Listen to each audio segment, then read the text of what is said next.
Welcome to the Happy Dog, Happy Human podcast, where we explore the intersection between human mental health and our relationships with dogs. We hope you enjoy today's episode. Hi, I'm Sharon. I am a human-dog bond facilitator and therapeutic interaction strategist. I am the founder of Human Canine Collaborative, through which I support humans and dogs through trauma recovery, grief journeying, and professional practices of trauma-informed care by cultivating skills for somatic consent and nervous system regulation. I am also a licensed occupational therapist in California and hold a doctorate in occupational therapy with advanced clinical practice in community-based mental health. I have over 15 years experience working as a certified professional dog trainer and canine behavior consultant, specializing in public safety and dog bite prevention, animal-assisted activities with special populations, and rehabilitation for anxious, reactive, and traumatized dogs. Hi, I'm Angela, the CEO of Cloud Doodles. We are a company that raises awareness about the benefits of dogs on mental health.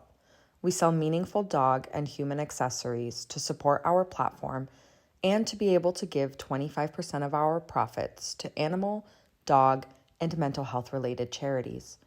All of our patterns have a special mental health meaning and are designed and hand-drawn by me.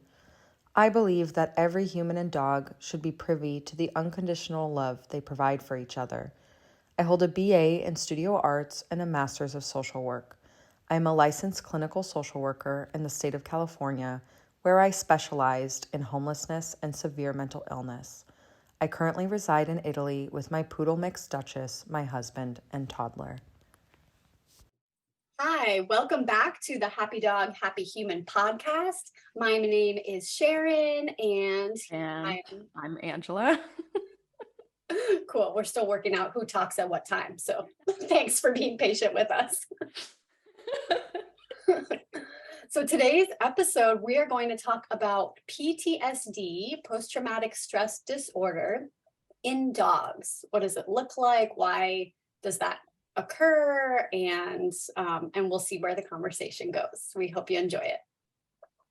I'm really looking forward to this conversation as like a little before we do our pre-care, because I feel like it is something I have so many questions about. So I'm excited to explore this with you today. But before we get started, and I'm Angela, sorry, I thought we were doing a little I'm Sharon, I'm Angela moment, but we'll work on that in the future. Yeah. So for our pre-care, I'm going to have us jump in because we've been doing this now a couple of times, straight away to closing our eyes and resting our hands, palms up, palms down on your knees, wherever is comfortable, but just make sure that you are relaxed. Cool. So as we close our eyes, I'm going to count back from 3, 2, 1. And I want you to imagine you're walking in a very beautiful, harmonious, and peaceful space. And it's a space that isn't necessarily on this earth. It's a safe space, your safe space that you create. So are you walking on feathers, clouds, solid ground, the grass maybe?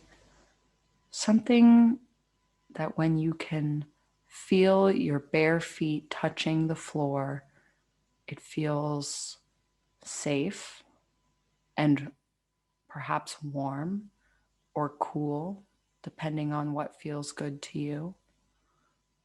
And what do you see around you? What brings you peace? Perhaps you're among the trees or in a wide open desert or by a lake. What do you smell in your safe space? Homemade cookies your grandma used to make? A perfume that you love to wear that makes you feel cozy? the smell of the fresh air, perhaps, of the mountains. And in this safe space, I want you to know that you can always return to it. It is yours and yours alone. Nobody can access it but you. And you always, always will be safe here. So I want you to spend a little more time observing, feeling what it feels like to feel safe and cocooned, what it feels like to give yourself self-compassion, to give yourself kindness and love.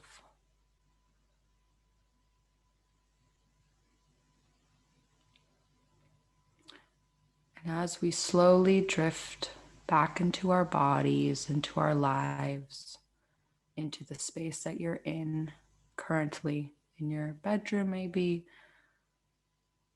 or your living room, or your office, know that you can always carry this feeling with you throughout the rest of your day, week, months, and life. Now we're going to count back from 3, and we will open our eyes. 3, 2, 1.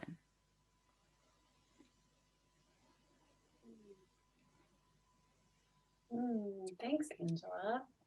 I really enjoyed that. I noticed when you said you will always be safe here, I had all these tingles that went over my whole body. It was like my body was just like, yes, like embracing that. Yeah, I literally feel warm, like that warmth. I don't know, like something is like covering me or something. And I've been doing this for a while, and I've actually drawn out my safe space before. Like sometimes it changes a little bit, but it's always the same place. And it's been so helpful for me with like panic attacks, or if I can't sleep at night, or even if I'm out somewhere that it gives me anxiety or I feel overstimulated, like just trying to visualize that, not necessarily closing my eyes, but just trying to remember what it feels like to be in there can feel really helpful. Yeah, I really appreciated the sensory prompts, like what does it smell like and what do you hear? And yeah, that was really helpful for getting me to be really present in that space. I'm so glad. I'm really glad. And, for everyone who's listening too, I hope you guys can carry this on with you, this safe space, and it morphs with you over time. Yeah, great skill. Thank you. So, PTSD and dogs. I have so much curiosity around this topic. Mostly, I would love to know what, from your perspective, one, I would like to know why a dog develops PTSD. We talked about it with humans, and I'm assuming it's similar, but maybe there's some differences, and also just what it looks like. Yeah. Yeah. So when we talked about PTSD with humans, we talked about how trauma is kind of subjective, like it's different. There's different events for everybody. And it's really the perception of the individual that their life is threatened that qualifies the event as a traumatic situation. And that there's this component of lack of control or lack of agency, lack of ability to do anything about the situation that can create or contribute to the conditions for the being or the individual to sort of get stuck and hold that trauma in their body, and also their physiology to change to be in more of a survival state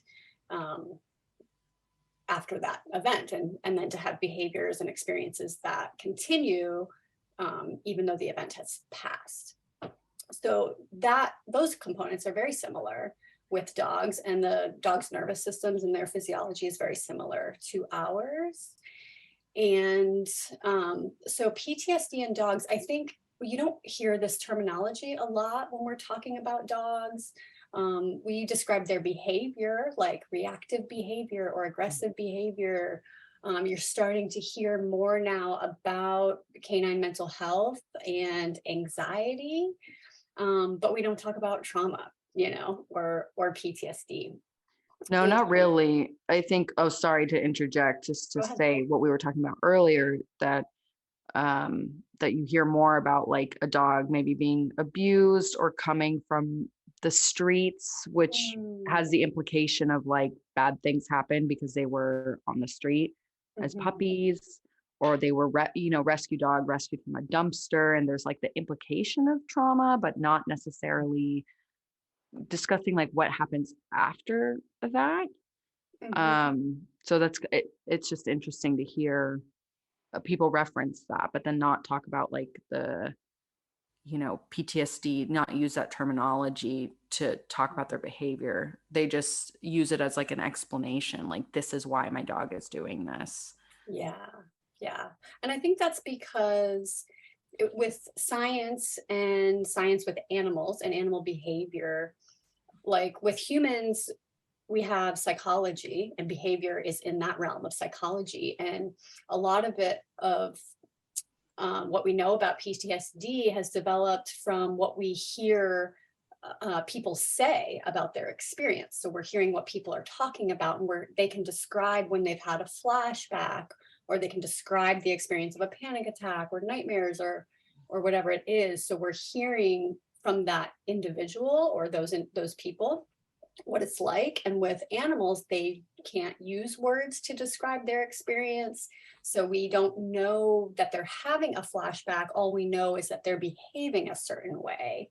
And so I think probably that's why we're not using that terminology, is because we're really not knowing what is the internal experience of the individual. And just the way that terminology is defined is partially based on the internal experience.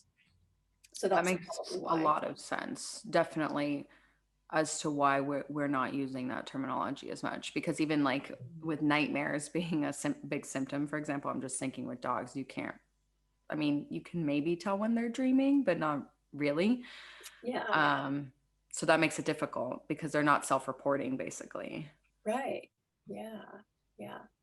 But I think there are components of PTSD that are observable, that we can see in dogs.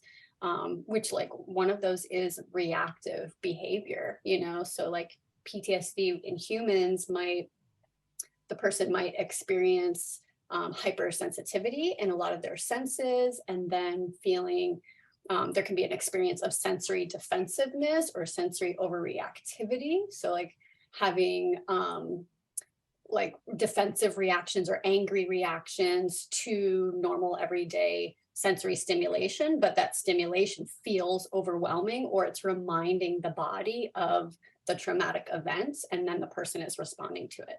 And dogs do that too. Dogs can have hypersensitivity that occurs or shifts to be more sensitive after a traumatic event, and then they're going to react more to sensations or experiences that remind them of that traumatic situation.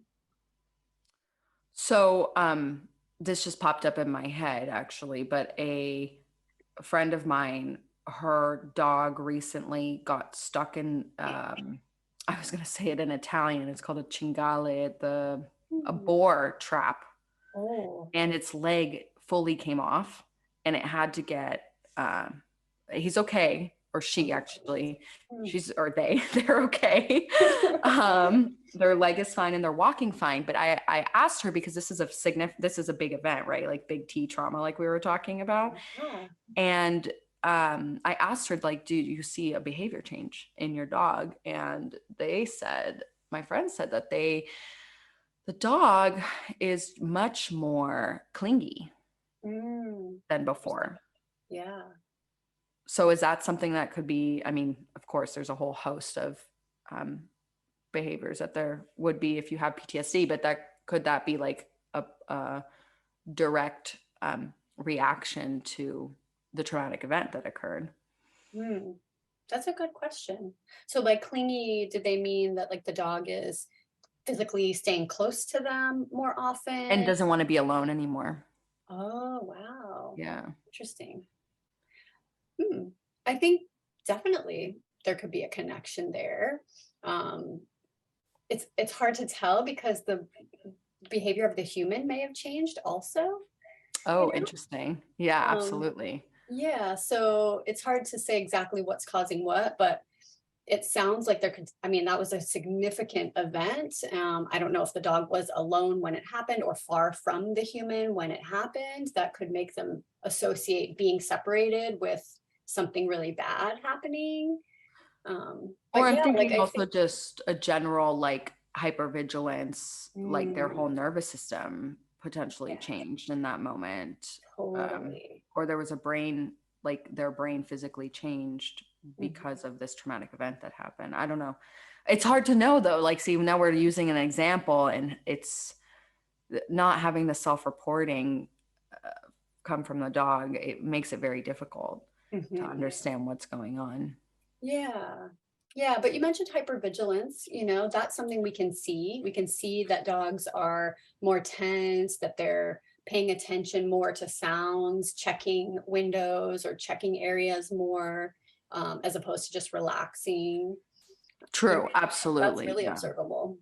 And that's very observable. But another thing I was thinking as we were talking is so in humans, the 0 to 2 years old is the most important time in a human's formation mentally, Mhm. because they don't talk and because all of their memory is implicit. So meaning the memory, it's all getting stored in the emotional brain Mm, because they don't have the words for it yet. And it's also when we're developing attachment.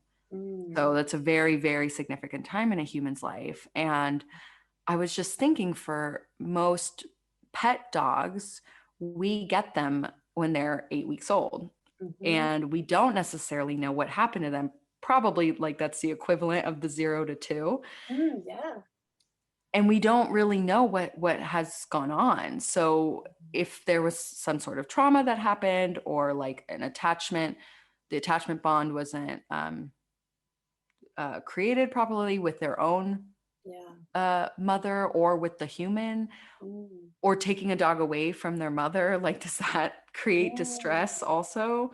Mhm. So it's really interesting these questions because again, like I don't know how much we know. I'm not sure, but I'm assuming that there's also like a sensitivity area for a dog to react to a traumatic event in the same way that of their development, in the same way that humans Mhm. Yeah. may react, may be more sensitive to developing PTSD because of the stage they're in their development. Oh, that's a really good point. Yeah, I think you're right. And I think that attachment bonds can contribute to the severity of the response to the traumatic events. But I think it's really important to consider like, is taking a puppy away from their canine family traumatic? And we assume that it's not, we tell ourselves that's actually what's supposed to happen. And I think the 8-week mark is like when puppies are becoming more confident to explore and develop relationships with others besides their mother and their siblings.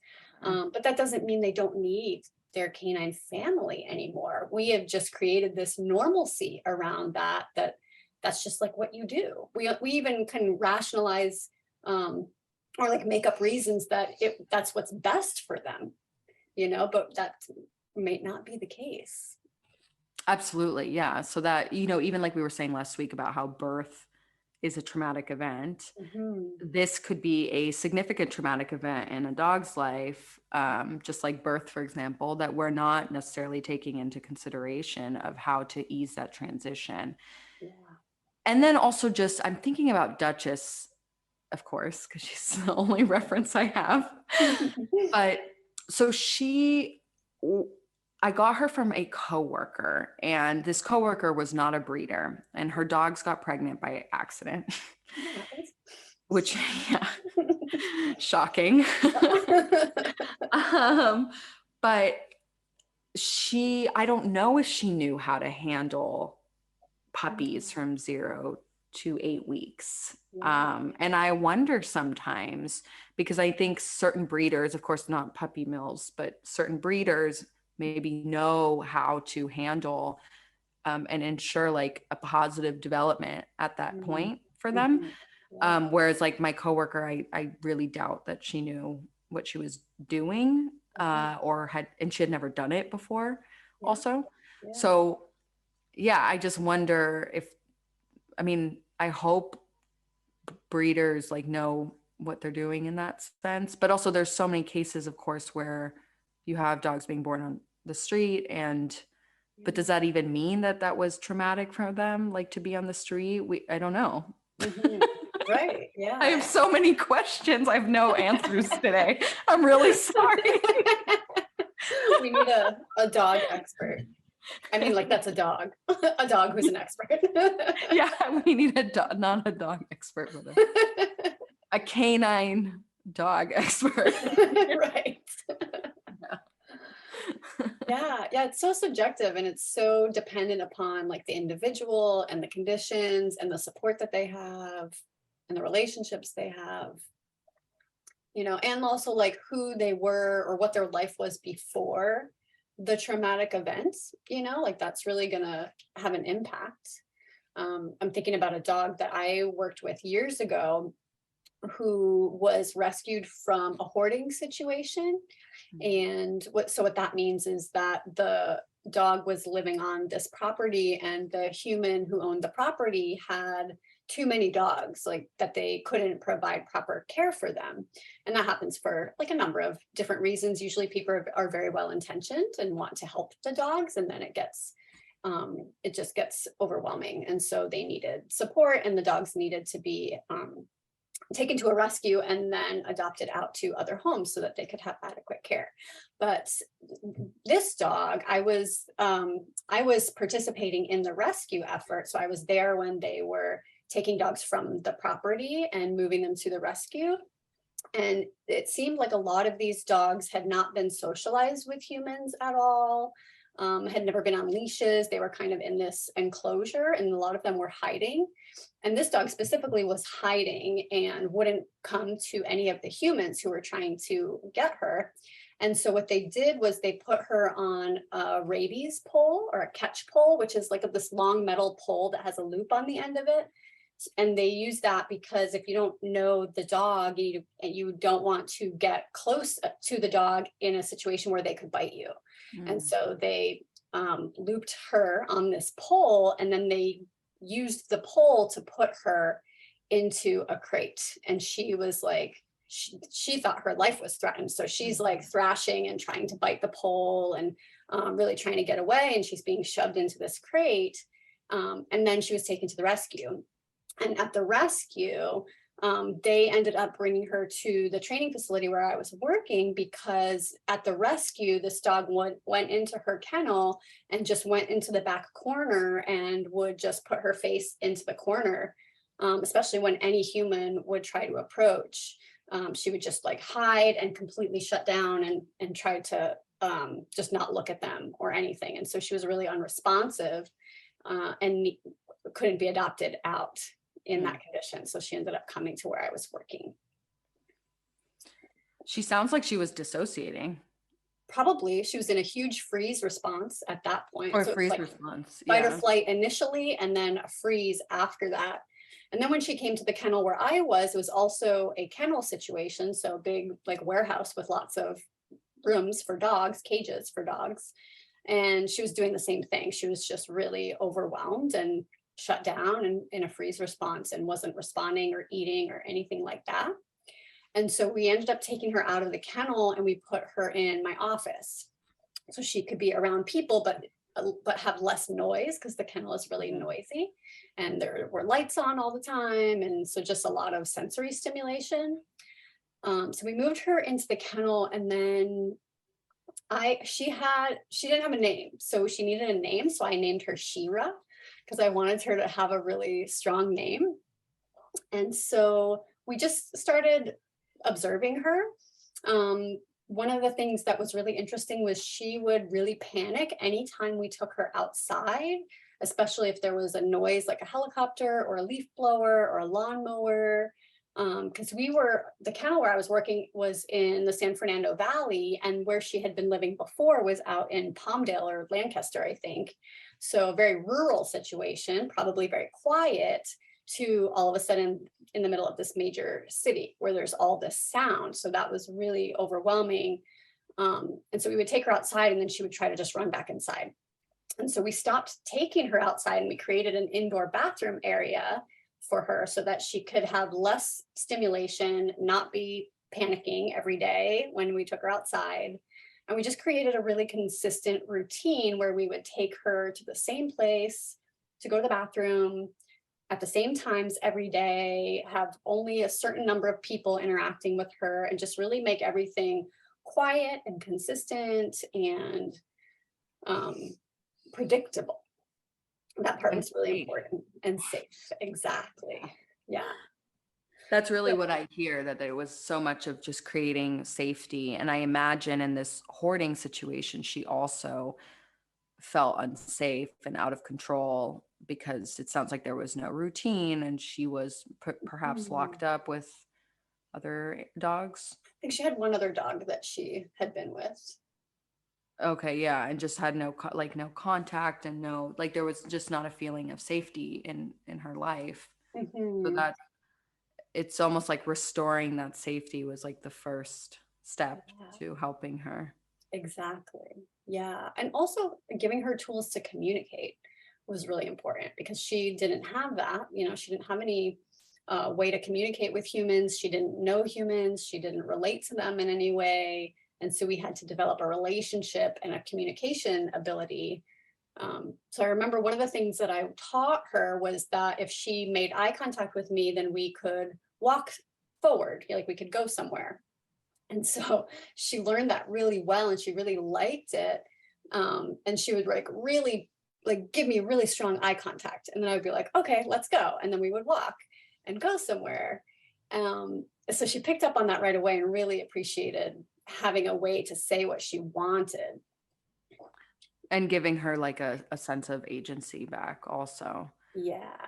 So it's interesting because last week we were also talking a lot about how you could turn, well, we were talking about protective factors. Mm, And it sounds like almost giving dogs the skills to communicate is a protective factor mm, for them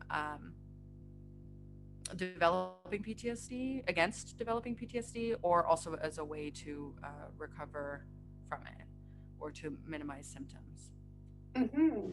Yeah, I would say that is accurate because when you're giving a dog a way to communicate and agency over what happens to them, like a way to communicate what they want and need, and then putting them in a relationship where they can communicate those needs and then those needs are met by the person that they're in a relationship with, I think that goes a long way to mitigating that lack of control factor in the traumatic event, And I because also think it's like being able to trust another being, because mm, I'm also thinking about humans, and I think that that's a common, I mean, it's not in the DSM, but I think it's a common reaction to trauma, especially if it's mm, trauma done by another being, mhm, that there's a lack of a lack of trust for other beings, people,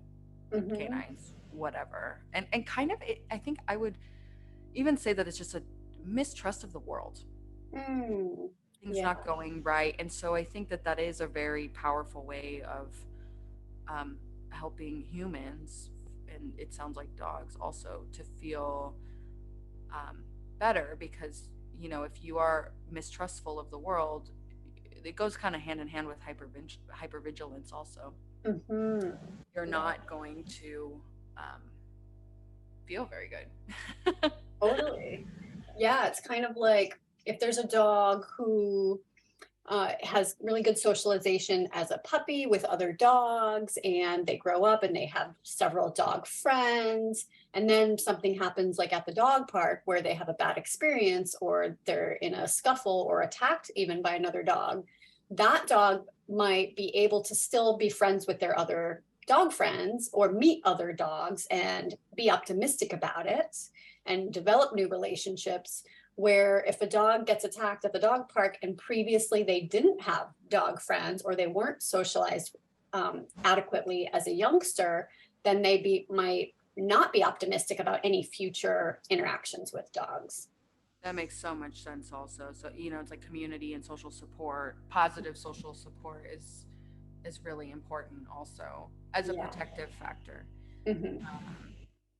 Because I think, it does go back again what we were talking last week, because dogs and humans, we are connected and similar in many ways, Yeah. that traumas will occur in our lives. Mhm. That's inevitable. Yeah. And just how do we have these protective factors, or resilient um, traits or behaviors that can help us overcome and even turn these traumatic events into a positive in our growth, or in our Mhm. emotional growth, Yeah. and perhaps physical also. Mhm. Yeah, totally. I agree. um, I was also thinking about the control piece again, and how dogs tend to not have a lot of control over their own lives. And I was thinking about Duchess again, because I'm always curious about her behavior, her reactive behavior. But when she was a puppy living with us, we lived in a very big house with a lot of windows, Hmm. and we were going under renovations. So there were strange people all the time. And also, I think, I mean, of course, I'm not going to make a generalization, but I think a lot of people working in construction have to deal with domestic animals and they Yeah. don't love it, Mhm. because, they probably get bitten sometimes, and there might not be like the best interactions with them. And Yeah. it drove Duchess completely mad.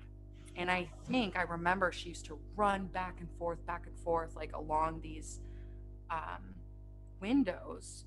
And I think Mm. she had such a feeling of like loss of control, that she's Mm. especially triggered now by, Mhm. um, quote unquote, well, not quote unquote, people in construction. And we're about to do it again in our house, these Oh, renovations. wow. And I'm really curious to see how we're going to deal with that, because I know that does not make her feel very good, Mm. and out of control.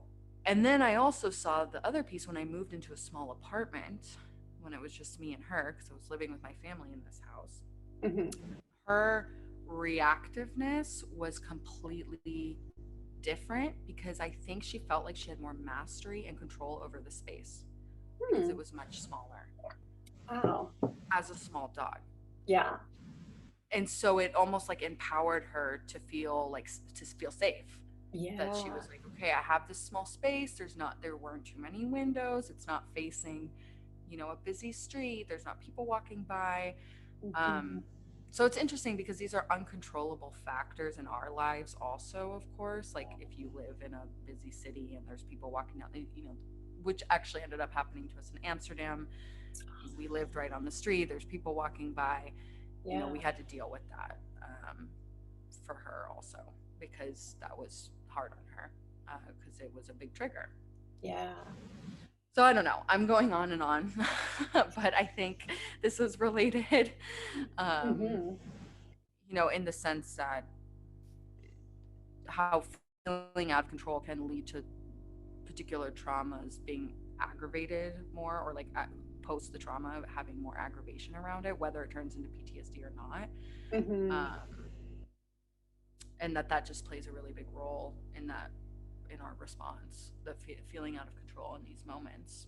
Yeah. Yeah, it totally does.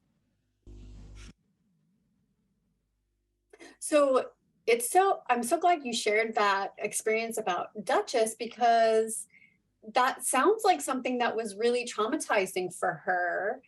But from a human perspective, it's like it's just construction happening, like we understand why that's happening and what it means, and that Also, they're outside and we're inside, so we're safe.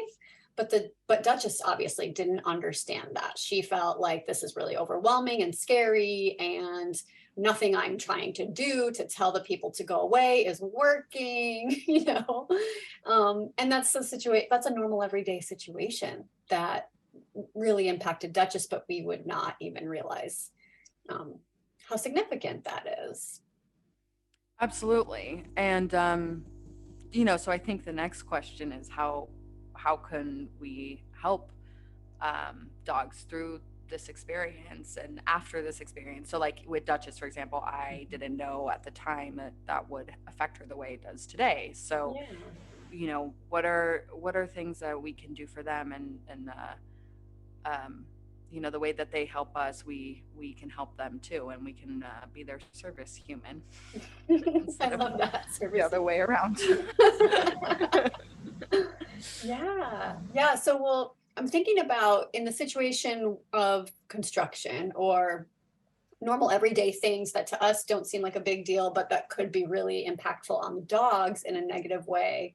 If we know what those things are and we can predict when they're going to happen, then we have some control and some insight that we can share with our dogs by teaching them about those types of situations. So in the experience of construction, it's like, do you know anyone who has a hard hat, like a construction hat or an orange vest?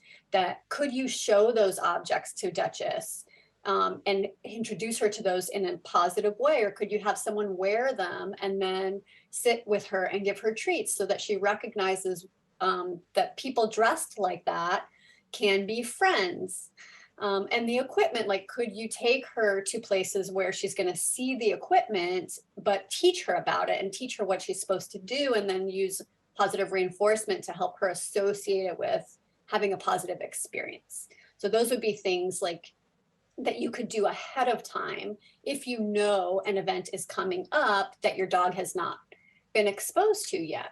And that's kind of similar with cooperative care, like teaching your dog about what's going to happen at the vet so that they understand what to do and what's expected, and also how it's going to affect them.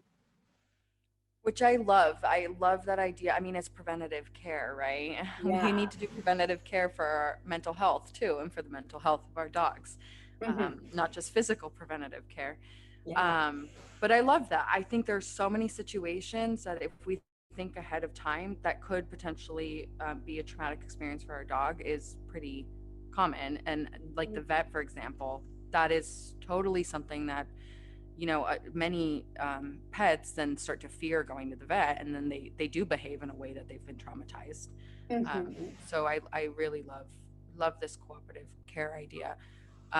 And a little plug in for Sharon, if you guys are interested in learning about cooperative care, you should sign up for an affinity call. See if you're a good match. Yeah. It sounds like Muggins agrees from what I'm I hearing. think so too. Yeah.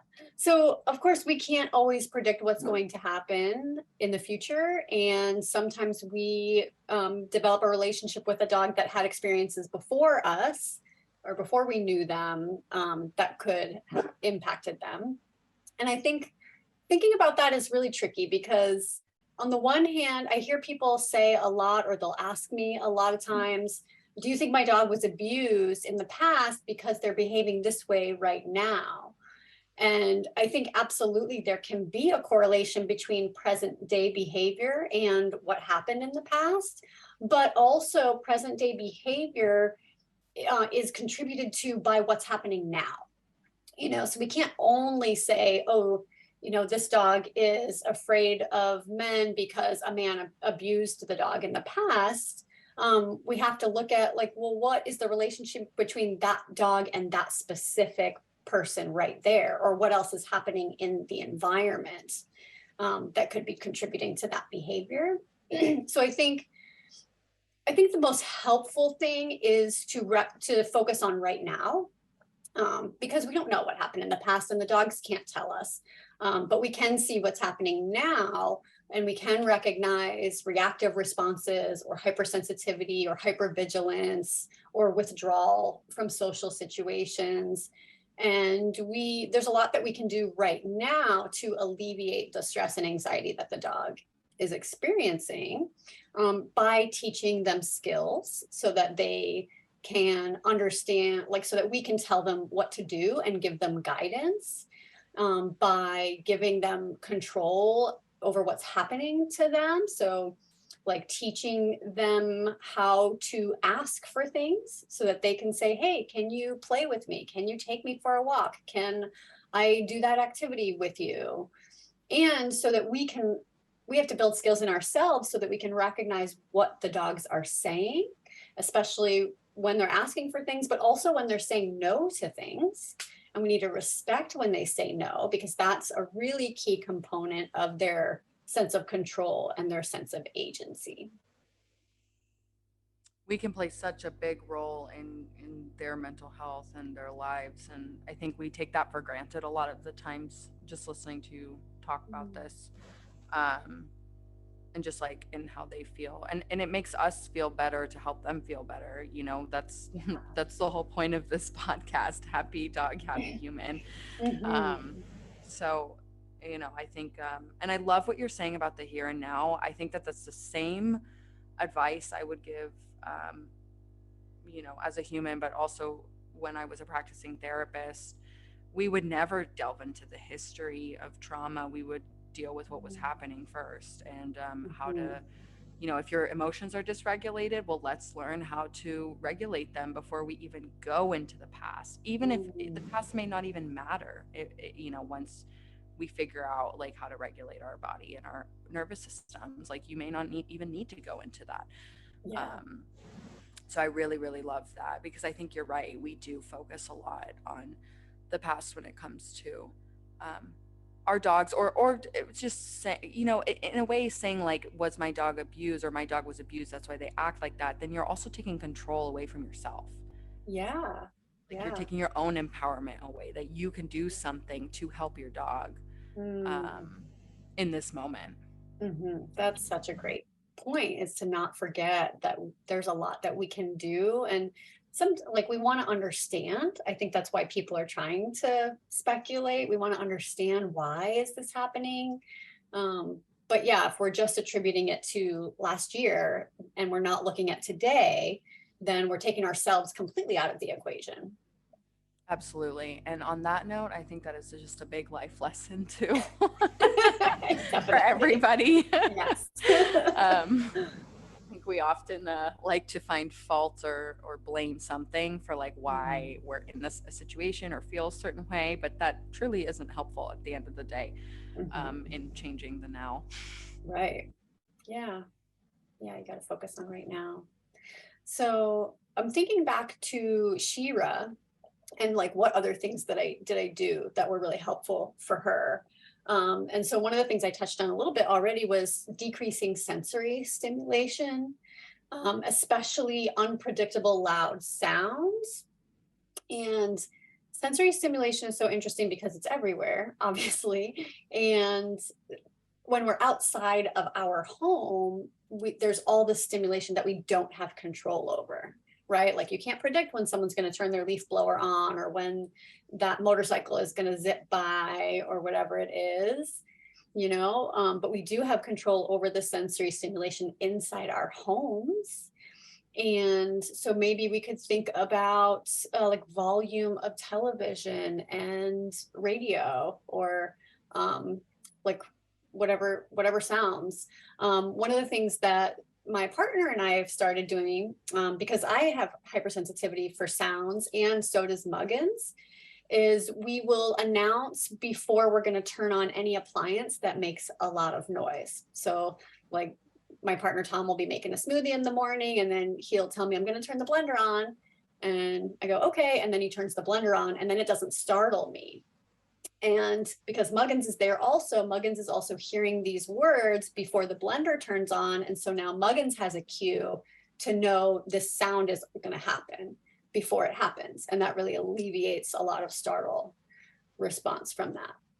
I love that also with the dog, you can also show them like this is the vacuum's about to be turned on right now, just FYI. Like you can Uh-huh.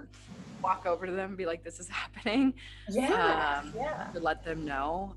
It's interesting because I also do that with my daughter because of course these are new sounds to her. So I've Hmm. been telling her like, hello, just by the way, we're doing this. Nice. So don't get scared. Yeah. And it does help a lot. I was gonna say that, because sometimes I'm thinking back to my apartment in Amsterdam, where like there are so many sounds that I couldn't control even in our house, Yeah. but there were things that you could do. So we ended up putting a blackout curtain in front of the window that was on the street, and that was really beneficial. Duchess is more reacts to visual Hmm. stimulation, which is quite interesting for a dog. I think they Hmm. usually it's more like smell and auditory, but if she sees people, then she barks instead of. Hmm. I've been told that that's been part of her reactiveness because she doesn't smell. It's like Yeah. she looks. Hmm. Um, so anyway, there are many ways of I think adjusting your household, like you're saying, to create an environment that feels safer Yeah. um, for dogs that may have reactivity, for example, whether or not, there's been a trauma that has occurred, but we're talking about here and now. So, Hmm. Yeah. Exactly. Yeah, thanks for bringing up the part about Duchess barking when she sees people, because I think one of the challenges when a dog is reactive to something, especially when they're reacting in a big way, is that can have an impact on the human. I know I definitely get startled and I jump out of my skin when Muggins all of a sudden has this booming bark at some person like riding their bike past our house. And that really affects my own nervous system, but it also could affect or has affected the way I respond to Muggins in that moment and impacts whether or not I can respond in a way that's helpful or in a way that is adding to his anxiety. absolutely, I can relate to that. Duchess 2 nights ago barked in the middle of the night, and I was so deep asleep. I woke up, but I was like paralyzed from Oh, fear because of yeah. the bark, right? Uh-huh. So Um, disorienting. it was so I couldn't even like say anything. I was just literally paralyzed. But yeah, that affects you a lot. And I know my partner is very, very sensory sensitive, Mm. and when she barks, sometimes I just see him like jump out of his skin, like exactly Mm. the way you're Yeah. talking about. So yeah, it can have a big effect on us, and of course, our reactions aren't always ideal in those moments. Like I definitely react with anger in my voice Hmm. um, when I'm startled in that way. And that's not helpful to anybody. Yeah. Yeah. And it's So, just what are like, some ways you think, what are some ways maybe that we could learn to react in a more helpful way? mm. Well, one of the things that's been really helpful for me and Muggins and Tom is to recognize two things. One, that Muggins is also startled. That's why their bark is as loud as it is and as sudden as it is. So there's a fear that's happening in Muggins. And two, Muggins is telling us something important. They're telling us, hey, there's somebody outside that I don't recognize, or I don't think they should be here. I don't know what's going to happen. And so, since me and Tom have been adopting that framework, we, instead of telling Muggins to be quiet, we go to Muggins to provide help. And we'll even say this to each other like, hey, like if I'm working and I can't go to Muggins, I'll say, hey, Tom, can you help Muggins? So then Tom is like, oh, I need to help Muggins. I don't need to make him be quiet. I need to go and see who's out there. I need to validate Muggins's feelings. So both Tom and I will walk up to Muggins and go like, oh, what is it, bud? Or, oh, that is scary. Or you're right. I haven't seen them before. Oh my goodness. And we'll also thank them. So we'll say, thanks, Muggins. Thanks for telling me. And so though the way we're saying those words, there's a certain tone in our voice. And the way we're like saying those words and how they sound coming out of us is directly related to our nervous system state at the time. So if I'm approaching Muggins to be like, be quiet, I have a nervous system state that is like almost in a fight response, right? Mhm. Yeah. And but if I'm saying, oh, what is it, bud? Oh, thank you for telling me. You're right. That is scary. My nervous system is relaxed and social connected. So I am sending a message with my voice and my body that it's safe in here. And I'm really glad that you told me this and you're not in trouble and I'm going to help you. I'm And so Muggins, glad that, oh, go ahead.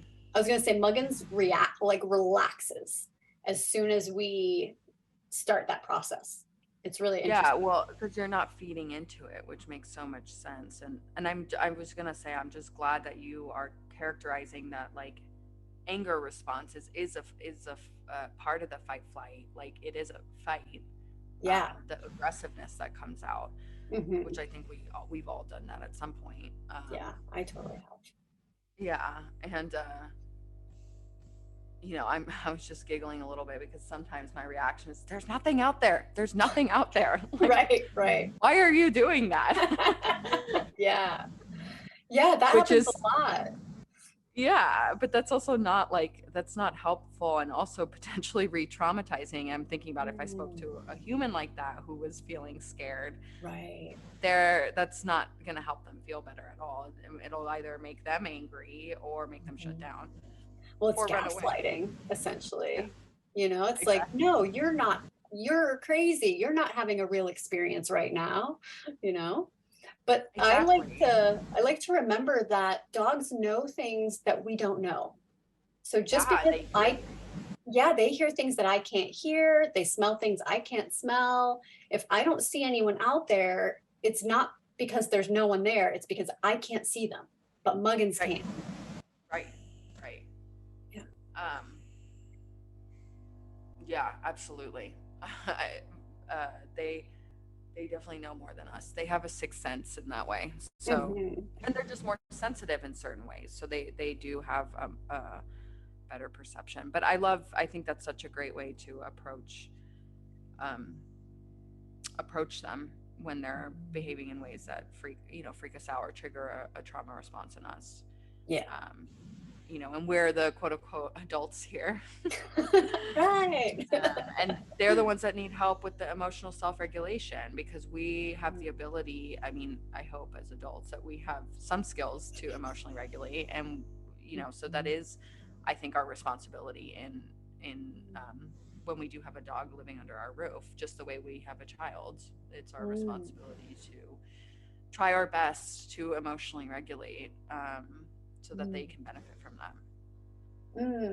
It sounds like what you're saying is we need to be sufficiently resourced and supported in our own emotional well-being so that we can show up for our dogs and our children.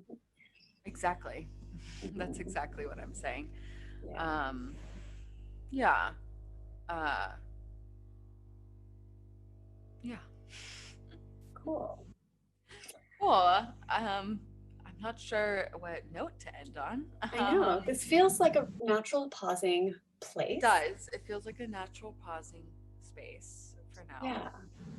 Yeah. Yeah, so I let's move into our aftercare. I think this conversation was so comprehensive in so many ways. I feel like I really learned a lot and um, looked at trauma in a lot of different ways. And I know when we're talking about trauma or even startle responses, that our bodies can shift into a state of feeling stressed. And so I'm going to help us to unwind from that and release that stress. Sounds good. So, yeah, so we've done breathing on this show before, which I really love. And there's lots of different ways to do it. So, today I'm going to do a breathing exercise where we add in some deep pressure stimulation for ourselves. And deep pressure is one of the types of stimulation that is really nourishing for the nervous system and really regulating for our emotional state. And humans, especially being primates, we have evolved um, to respond very socially connected when we are experiencing deep pressure. And we do that a lot by hugging each other, by swaddling our babies, and that type of stuff. So What you're going to do is you can take your two hands and you can either put them in a prayer position, or you can give yourself a hug. So you can wrap your arms around yourself. So whatever way you want to do that. Angela's going to put her hands in the prayer position, so I'll do the hug. And so what you're going to do is you're going to breathe in through your nose. And then as you exhale, you're going to either push your hands together or you're going to squeeze your self hug through the entire exhale. And we'll do it 3 times. Okay. So go ahead and inhale through your nose. And exhale and squeeze.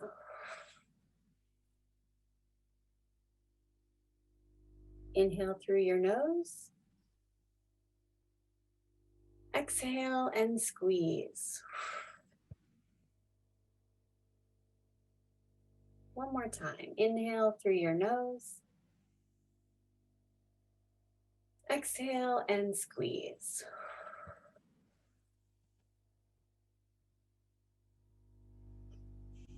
And go ahead and breathe like normal and shake it out a little bit.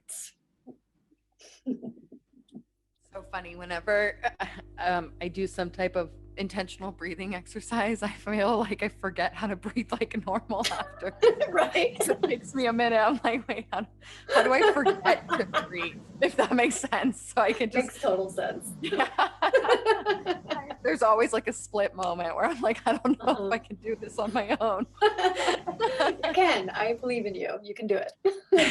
Anyway, I found that really relaxing. I always find, I mean, deep pressure is such a, even if it's just getting a massage, like it's so grounding in my body. Yeah. I feel like I'm like real, or I feel like I'm in my body when maybe I've been not focusing on it. Yeah, it brings you right back into that grounded state. Yeah, exactly.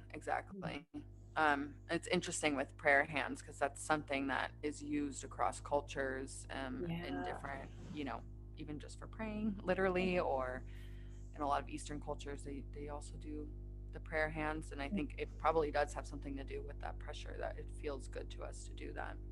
Yeah, that's a really good point. Thank you for that. You're welcome. Thank you for this philosophical conversation today about the origin of trauma in dogs, and but also really helpful tips. I always appreciate. I think these tips also are, they're not just for dogs too. It's relating to each other, and I think that's the beauty of our podcast and these conversations, is that it transcends so many different ways of relating when we talk about, even relating to ourselves. So, we can think about it in many different layers when we're talking about tips, and also just, these behaviors and experiences that we have, dogs have. Yeah, it's really complex. Thanks for exploring it with me. You're welcome. And I guess for next time, we will be talking about a whole new topic. I'm not sure what. Tuned. So stay tuned. It'll be a surprise. Even though we are licensed professionals in our own field of work, Angela, LCSW, Sharon, OTD, and CDBC, this podcast is not intended to replace individual therapy for humans or behavior support for dogs. We approach our conversations from an exploratory, observational, and strictly personal lens. If you are struggling with your mental health, your dog's behavior, or if you or your dog have experienced a recent traumatic event, please see the resources section on our websites for a list of resources and places that can help. Visit either www.hc-collab.com/happydoghappyhuman or www.clouddoodles.com/happydoghappyhuman. For additional show notes, including books and articles that we mentioned, please check out the Footnotes section on our websites. Thank you so much for listening. If you'd like to support the show, Go to buymeacoffee.com/HDHH podcast and send us a few bucks so that we can stay awake and energized to make more content. This podcast is made possible by the collaboration between Cloud Doodles and Human Canine Collaborative. Check out our websites at www.clouddoodles.com or www.hc-collab.com. Special thanks to Tom Fox at Tom Fox Photos for support with editing and production consulting. You can find Tom at tomfoxphotos.com. Also, special thanks to sound effects and story examples from Duchess and Muggins. We could not and would not ever want to do this without you.